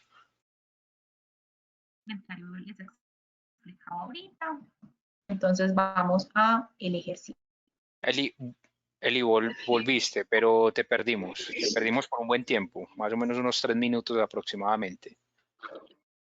Qué pena. ¿Hasta dónde me escuchaste? ¿Me escucharon que Dani, para yo retomarlo? Si quieres, regresa a las diapositivas. La última diapositiva. Estabas terminando ahí la información de esa diapositiva y no escuchamos nada de la siguiente diapositiva. Entonces, No, pero sí me escucharon en el tema administrativo, sí, de dale, continúa. que debemos de contemplar el costo de una persona que se vaya a encargar más adelante de esta operación. No, esa parte no la Bueno, escuchamos. muy bien. Les decía que no desconozco con exactitud los tamaños de las empresas que nos acompañan hoy, pero que el grueso de Aburrasur como tal, pues digamos, de nuestra jurisdicción, de la cual hace parte pues, del municipio de Envigado, en su mayoría son pymes. Entonces, tenemos la particularidad de que los gerentes les toca prácticamente manejar muchos procesos que no son propios pues de la gerencia. Yo les decía que en temas administrativos, dentro de la estructura de costos que tenemos para una operación internacional, siempre hemos de contemplar digamos, esa persona que más adelante se contrataría para que se encargue de la operación internacional y que el gerente finalmente pueda ya desligarse de esa responsabilidad sin que eso vaya a afectar el margen de la operación. Entonces, desde hoy deberíamos de relacionar al menos unos $50 que digamos, le correspondan al sueldo de la persona que se va a encargar de esa operación. O sea, no voy a decir que el sueldo completo, pero sí un valor representativo. Ahora entonces sí vamos a pasar al ejercicio. Eli, antes de que pases, yo sé que de pronto ya vamos un poquitico sobre el tiempo, pero el señor Federico quiere tener como un ejemplo de esa declaración, porque él terceriza ese proceso y Sí, por lo que entiendo no tiene ese documento. Entonces quiere tener claridad del documento, porque él lo hace por medio de un tercero sí, y conocerlo mejor. listo, perfecto. Don Federico, Voy a tomar sus daticos, su correo electrónico, como acá no tengo un ejemplo claro para poderle presentar el documento, con todo gusto yo consigo un documento que le pueda compartir y usted se pueda familiarizar como con él. ¿Está bien? federicocastrillo@gmail.com. Perfecto. Vamos a tomar sus notas. Dani, ¿me ayudas por favor? El correo de don Federico. Claro que Y sí, nosotros entonces realizamos pues, un documento ejemplo para que usted pueda tener mayor tranquilidad y se lo enviamos al correo. Entonces, esto es una matriz de mercancía consolidada. Entonces, si estamos hablando que vamos a unas cantidades ya más altas, entonces, aquí para el ejemplo traje una consolidada como la ven acá. La partida arancelaria va a ser igual para todas porque es considerada bisutería. Porque hablamos de bisutería, o sea, es muy importante que ustedes sean muy conscientes cuando ustedes van a hacer un envío internacional. Digamos que por la calidad del producto uno lo podría llamar joyería, ¿cierto? Y pues ustedes sabrán muchísimo más de este tema que yo, obviamente. Eh, pero tenemos que tener cuidado en el momento en que nosotros vamos a hacer esas declaraciones, porque si nosotros lo consideramos como joyería, ¿cierto? Entonces ya ahí entra a las entidades de control a ser como más estrictos, ¿cierto? En identificar qué clase de joyería es, porque recuerden que cuando nosotros estamos haciendo envíos de mercancías que son consideradas materiales o productos pues como de materiales preciosos como el oro, ¿sí? Cuando hablamos de piedras preciosas, entonces en ese sentido tenemos que pagar unas regalías. Entonces, si son piezas que son de oro puro como tal, entonces ustedes van a tener que pagar unas regalías si se trata de ese tipo de productos. Pero si de todas maneras es una joya, ustedes lo pueden llamar joya, pero en el momento de declararse es una bisutería. ¿Por qué bisutería? Porque simplemente tiene un baño de oro. Entonces, no porque tenga un baño de oro, ustedes van a tener que pagar regalías. ¿Sí? Entonces, es muy importante que ustedes tengan esa claridad cuando vayan a hacer las exportaciones. Tal vez en la mayoría, no voy a decir que no hayan empresas acá que puedan estar haciendo exportación de joyas con materiales preciosos y piedras preciosas, eh, pero en la mayoría es bisutería, ¿cierto? Lo que la mayoría trabajamos es bisutería y por ende, pues los procedimientos son más sencillos, ¿sí? No tienen tantos controles. Mientras que si lo declaramos como joyería, entonces ahí ya tenemos que entrar a justificar mucho más qué tipo de productos estamos utilizando para la elaboración del producto, ¿sí? Y en esa medida, entonces, pagar como tal unos, dice, la plata con baño de oro, sí, exacto. ¿Qué caso de bisutería? Dice, la plata entraría como joyería o uno en ese caso bisutería. Natalia, acabo de ver tu preguntita. Bueno, la señora Ginette dice, la plata con baño de oro es bisutería. Es correcto, es justamente lo que les estaba mencionando. Y la plata entraría como joyería o un, no, no, como joyería no, también contaría como bisutería, ¿sí? Muy bien. Listo, entonces teniendo ya lo que les mencionaba, entonces aquí estamos viendo unos productos consolidados entre aretes, pulseras, collar, anillo, por la posición arancelaria de bisutería 79,1790. Unidad comercial, entonces, por ejemplo, para las aretas, la unidad comercial es el par de aretas, en la pulsera es la unidad como tal. Vamos a enviar en cantidades totales en caja 50 100 pulseras, 50 collares y 50 anillos. Van en cajas, una cajita por embalaje. Peso unitario, pues esto pesa gramos. Y ya aquí simplemente peso total y vamos a de la mercancía en pesos. Ya tener como el total, acá nos va a consolidar la mercancía. Entonces estamos hablando que el peso total de la mercancía es de 4,4 kilogramos y que es una mercancía por un valor de 19 millones de pesos. Aquí entonces vamos a relacionar los datos de la operación. Entonces, país de origen Río Negro, país de destino Miami, vamos a ver el término de negociación de EDP, forma de cambio en dólares. Recuerden que cuando nosotros vamos a generar una factura, ahí me estoy preocupando porque ya el tiempo se me está como acabando. Voy a como a tratar de ser más ágil con la explicación. Entonces, la moneda que vamos a utilizar es dólares. Cuando nosotros generamos una factura de venta internacional, no es que estemos obligados a facturar en dólares, sino que comercialmente es como lo más indicado y lo ideal. Porque si nosotros manejamos monedas diferentes a una moneda, digamos, fuerte como el dólar o los euros, por ejemplo, se nos afecta mucho los cambios. Es una moneda diferente, va a decir cualquier cosa. Perú, entonces en soles. Primero de soles tiene que pasarse entonces a dólares, luego de dólares a pesos y nuevamente hay que hacer un cambio para poder canalizar como tal el dinero.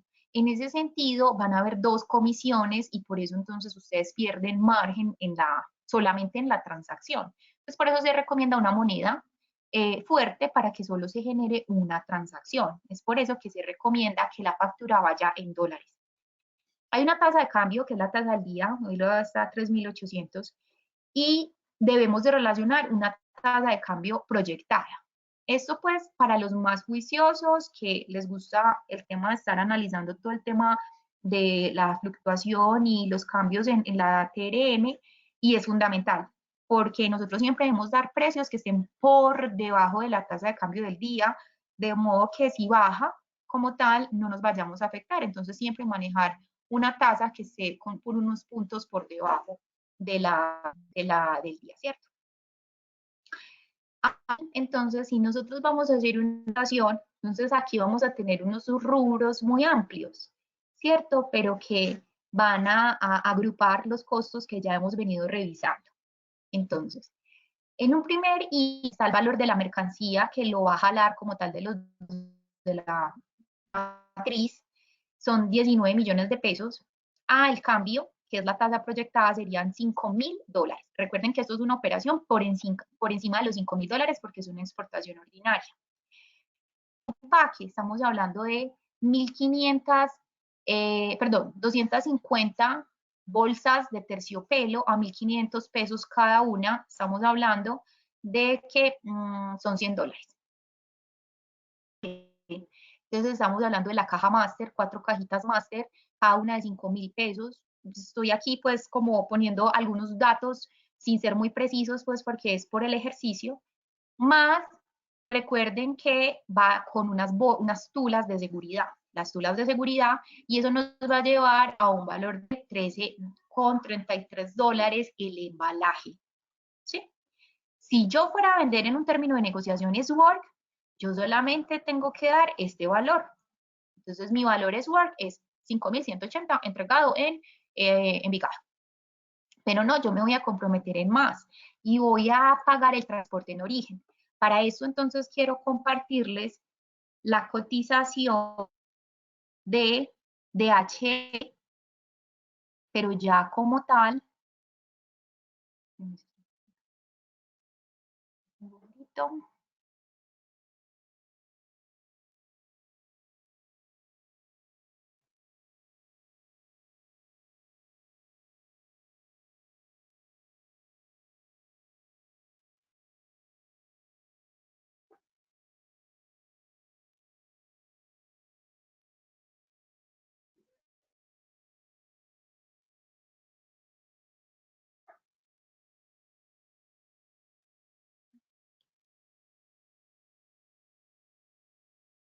Disculpito que está acá ya.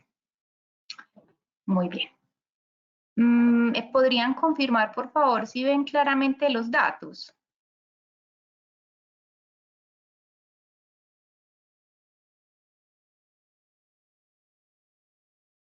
Eli, se ven bien. Dani, ¿se ve la información?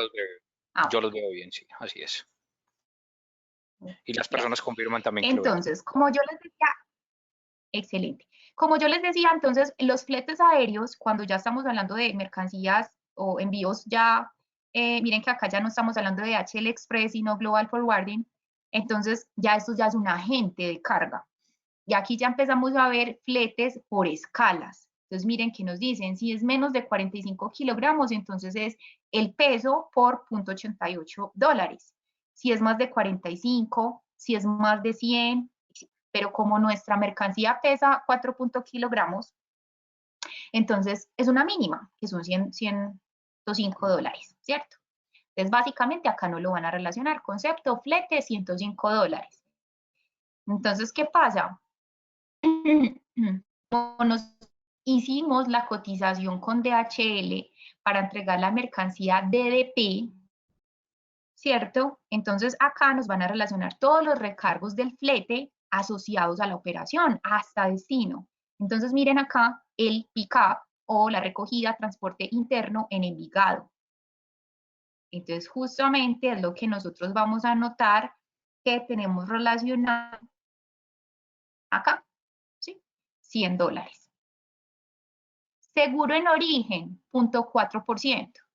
Entonces, acá en el transporte, acá en la cotización que nos DHL nos dice, vea, el seguro, si usted lo toma con nosotros es de 0.4%. El valor aquí no está asociado porque quería pues como recordarles que también puede ser que uno lo tenga con la aseguradora de la empresa, ¿cierto? No necesariamente lo tiene que tomar uno con el transportador. Intermediación aduanera. Entonces acá ellos lo relacionan como un ENI, que es como la declaración de exportación o toda la representación aduanera. ¿Qué pasa? Aquí es importante tener presente que es un agente de carga, ¿sí? De distribución de mercancía. Pero resulta que como esas operaciones de ellos siempre están asociadas a un proceso aduanero, ellos normalmente tienen alianzas y trabajan con empresas amigas. Entonces, DHL, por ejemplo, trabaja con Mariano Roldán. Entonces, Mariano Roldán es quien realmente hace el proceso aduanero, pero pues como un DHL, entonces DHL se lo cotiza a uno de una vez dentro de la le saca 250.000 pesos, miren que inclusive en pesos. Luego, un término de negociación FCA, ¿sí? Siendo en Río Negro, porque todavía seguimos con temas locales, internos. Ya luego seguimos al flete internacional. Entonces recuerden que tenemos acá dólares, acá está. Las comisiones del carrier, pues del transportador y del agente. Entonces son 30 y $40, y los estamos relacionando. El combustible, por acá lo vemos el combustible, miren, una mínima, porque recuerden que nuestro peso es bastante bajito, $30. EMS, ¿se acuerdan que cuando las mercancías van a transitar por Estados Unidos, sea que se descarguen allá o simplemente vayan a estar pues en tránsito, se tiene que hacer una notificación a la aduana y acá está relacionado, AMSP 25. Hasta ahí entonces, un término de negociación CPT, seguro internacional, este por ejemplo fue tomado por el 0.6%. Hasta ahí vamos a llegar a un término de negociación sí, hasta el transporte internacional y el seguro internacional, y luego entonces ya vamos a llegar a los recargos del flete en destino. Entonces en destino, terminal handling, carga, sí, perdón, acá en gastos, la entrega como tal, acá está, delivery, $40. Handling, que es como todo el manejo de la carga, acá está, 102, que es la sumatoria de 60 más 42.5. ¿Qué sucede? Van a ver acá que como nosotros le estamos entregando toda la operación a DHL, es DHL acá que dijo, mire, esta mercancía con esta posición arancelaria no tiene que pagar arancel. Claro está, si obviamente le debimos haber enviado el certificado de origen a al cliente allá. Entonces, por eso acá dice, no hay nada, o sea, está en cero porque no se tuvo que pagar impuestos. ¿Sí? Entonces, está entregando una mercancía EDP entregada hasta la empresa de nuestro cliente con todo el pago. Y ahora sí, entonces, eh, quedo aquí pues como muy atenta, no sé cuánto nos queda ya de tiempo para resolver inquietudes, unos 10 minuticos. Y bueno, no, espero que haya sido clara, yo sé que es mucha información, pero la intención es que cada vez se vayan familiarizando más y vayan siendo mucho más conscientes de los costos que van asumiendo en las operaciones y cuáles realmente aplican y cuáles no.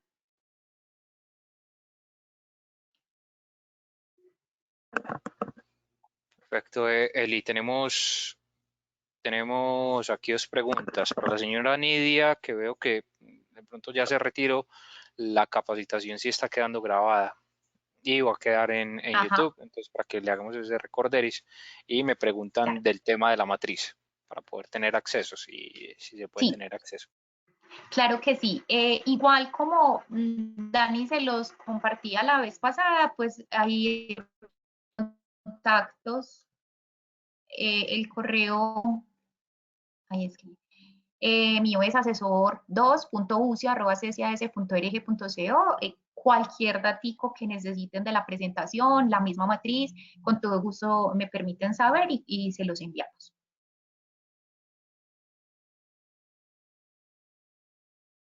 Perfecto, Eli. No veo ninguna otra pregunta por ahora.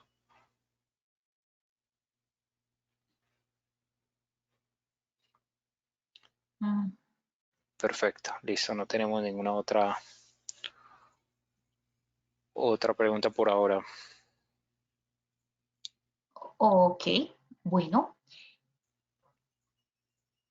Bueno, el bueno, no, comentario del entonces señor no me queda sino. Federico, perdón, Eli, el comentario del señor Federico respecto a que quedó faltando el procedimiento, un proceso de certificado de origen, de cómo se hace.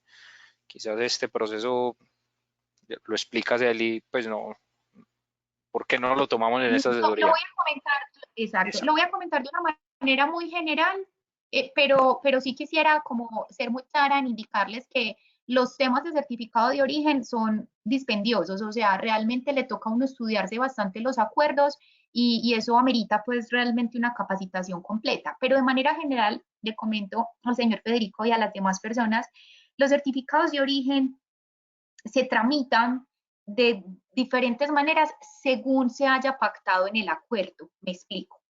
Hay acuerdos internacionales en los cuales los certificados de origen toman un mecanismo que se conoce como autocertificación. En la autocertificación como tal hacen parte los acuerdos internacionales de Estados Unidos, Canadá, Triángulo Norte, que es Salvador, Guatemala y Honduras, y Corea. En esos acuerdos internacionales, estos países decidieron que era el mismo empresario quien bajaba el certificado de origen del acuerdo internacional y bajo la gravedad de juramento lo diligencia y se autocertifica, ¿cierto? Entonces uno prácticamente tiene que estudiarse el acuerdo internacional y de esa manera diligenciar el certificado de origen, como les indico, bajo la gravedad de juramento y enviarlo. ¿Cómo se envía? En el caso de Estados Unidos, por ejemplo, voy a ver rápidamente eh, certificado. Este certificado de origen, por ejemplo, con Estados Unidos, uno lo diligencia y lo puede mandar inclusive en PDF a su cliente.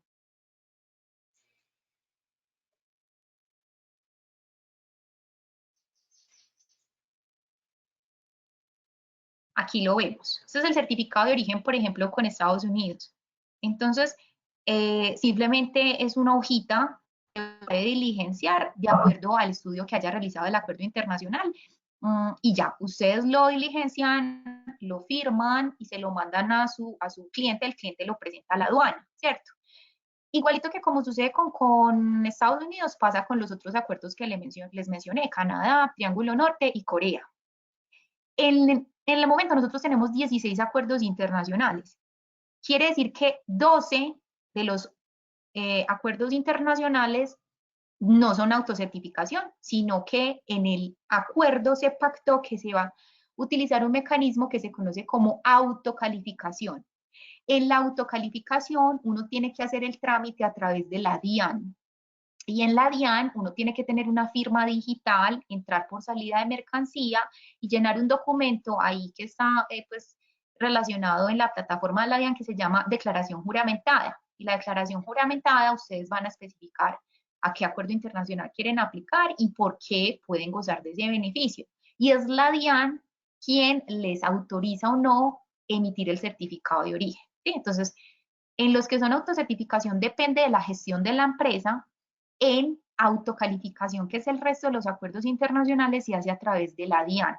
Entonces, como les decía, pues rápidamente es de esa manera en que uno tramita el certificado de origen, pero ya para uno entrar a analizar cómo entonces uno diligencia estos documentos, cómo uno hace como todos los procedimientos, realmente tendríamos que, de pronto, don Federico, digamos, quedó totalmente a disposición si desea una reunión, si nos podemos agendar y revisamos cualquier otro detallito, pero si realmente es necesario más tiempo para poder explicar de una manera pues como más clara. Perfecto, Eli. Una última pregunta es que si de pronto les puedes hacer el recorderis de cómo continuar el proceso. Hoy terminamos el ciclo, el primer ciclo, y pues como para que les cuentes cómo continuaría el proceso. Recuerdo que este programa como tal, que lo estamos realizando en alianza con el municipio, tiene unas fases. La primera fase la completamos hoy con todo el tema de logística y costos. Luego vamos a seguir con un acompañamiento, unas asesorías ya más personalizadas. Se eligen 10 empresas. Esa selección se va a hacer a partir de un formulario que Ana Mejía, del municipio de Envigado, les va a enviar a sus correos electrónicos. Ella les va a enviar como tal el formatico y pues digamos ahí van a haber unos criterios de selección y vamos pues entonces a identificar cuáles son esas 10 empresas que continuarían en la etapa de asesoría. Entonces, básicamente lo que tendrían que esperar es el correíto y el contacto de Ana Mejía.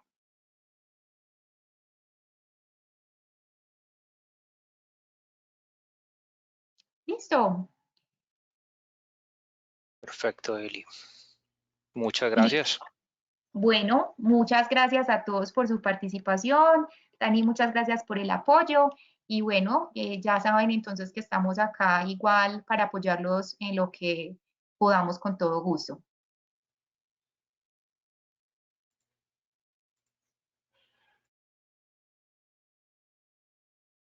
Bueno, una feliz noche para todos, que descansen mucho, que estén muy bien.